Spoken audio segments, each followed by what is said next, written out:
With the name of Allah, the most beneficent, the most merciful. Assalamu alaikum everyone. Hope you all are doing great. So आज हमने जो lecture start करना है that is about monosaccharides. जैसा कि हमने introduction last lecture में देखा था कार्बोहाइड्रेट्स का, सो आज हम उसी को मज़ीद जो है वो डिस्कस करने जा रहे हैं। हमने लास्ट लेक्चर में देखा उसकी टाइप्स हैं, मोनोसैकेराइड्स हैं, ओलिगोसैकेराइड्स हैं, पॉलीसैकेराइड्स हैं। सो आज हम फर्स्ट को स्टार्ट करने जा रहे हैं दैट इज़ मोनोसैकेराइड। मोनोसैकेराइड की बात करें तो सबसे पहले मोनो का मतलब होता है वन, ठीक है। तो ये जो होती हैं हमारे पास सिंपल शुगर्स होती हैं, they are sweet in taste. अब यहाँ पे इसकी कुछ जो है वो प्रॉपर्टीज़ नज़र आ रही हैं हमें। जो प्रॉपर्टीज़ हैं वो ओलिगोसैकेराइड्स, मोनोसैकेराइड्स, पॉलीसैकेराइड्स सब की अलग अलग हैं। और जैसे कि हमने हम डिस्कस कर रहे हैं मोनोसैकेराइड्स को, तो ये जो है वो बिल्कुल सिंपल शुगर होती है, स्वीट इन टेस्ट होती है, they are easily soluble in water. ये पानी के अंदर इजीली जो है वो सॉलेबल हो जाती है। दे कांट बी हाइड्रोलाइज्ड, हम इनको जो है वो हाइड्रोलाइज नहीं कर सकते छोटे मॉलिक्यूल्स में, सिंपल मॉलिक्यूल्स में, यानी कि हम इनको तोड़ नहीं सकते छोटे मॉलिक्यूल्स के अंदर, सिंपल मॉलिक्यूल्स के अंदर। They are composed of 3 to 7 carbon. अब यहाँ पे हमारे पास जो है वो ये जो कंपोज हुई होती है, बनी होती है 3 से 7 कार्बन जो है वो पर मुश्तमिल होती है।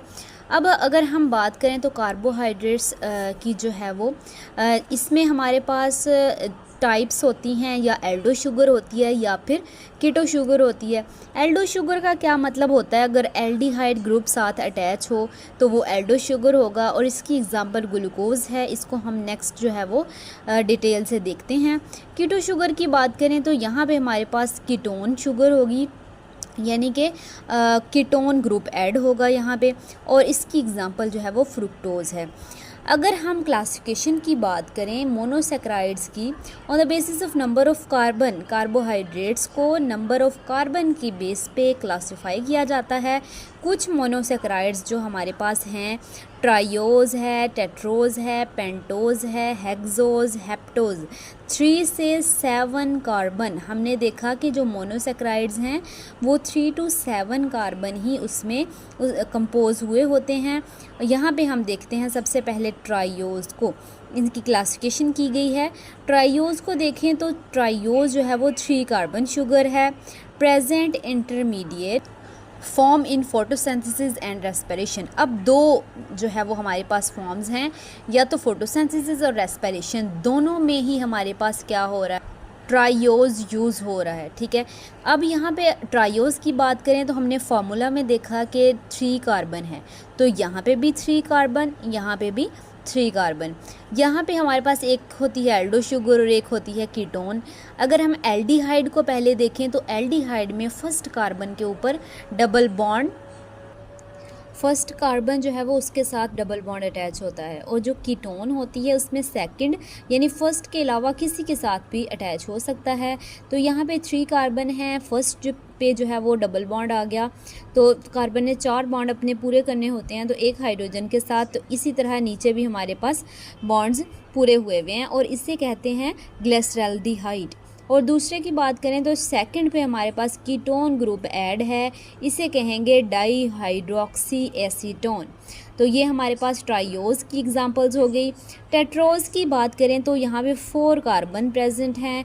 ये जो है वो tetrose sugar rare in nature होती है, बहुत कम पाई जाती है, प्रेजेंट इन सम बैक्टीरिया। अब जो टेट्रोज शुगर है ये कुछ बैक्टीरिया में पाई जाती है।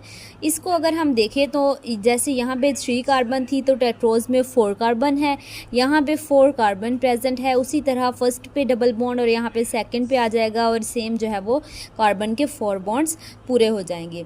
इसी तरह अगर हम बात करें पेंटोज़ की, तो पेंटोज़ में 5 कार्बन होते हैं, और ये सबसे ज़्यादा पाई जाने वाली कार्बोहाइड्रेट है। टेट्रोज को हमने देखा कि रेयर होती है नेचर में, लेकिन उसके बरक्स अगर हम देखें पेंटोज़ को तो ये सबसे ज़्यादा मोस्ट कॉमनली जो है वो हमारे पास कार्बोहाइड्रेट पाई जाती है, जो कि है पेंटोज़ 5 कार्बन शुगर।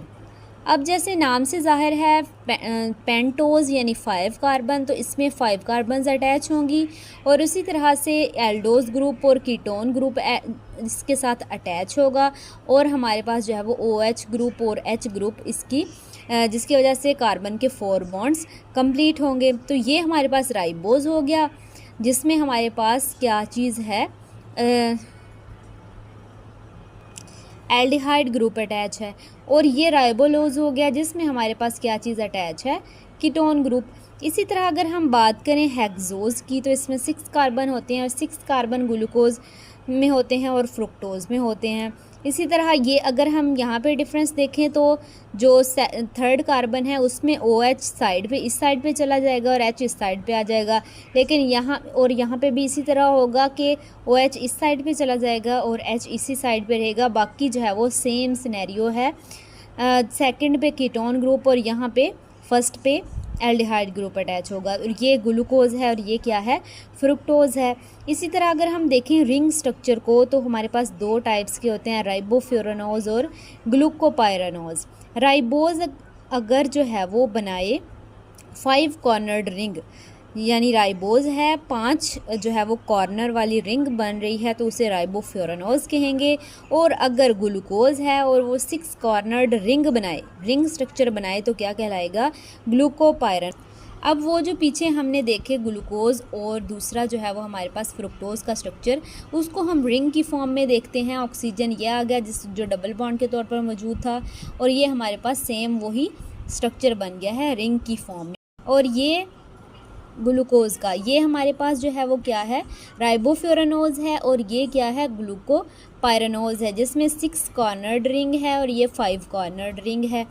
ग्लूकोज की बात करें तो C6H12O6 इसका फार्मूला है। Glucose is produced by photosynthesis. अब ये कहाँ पे प्रोड्यूस हो रहा है, फोटोसिंथेसिस में।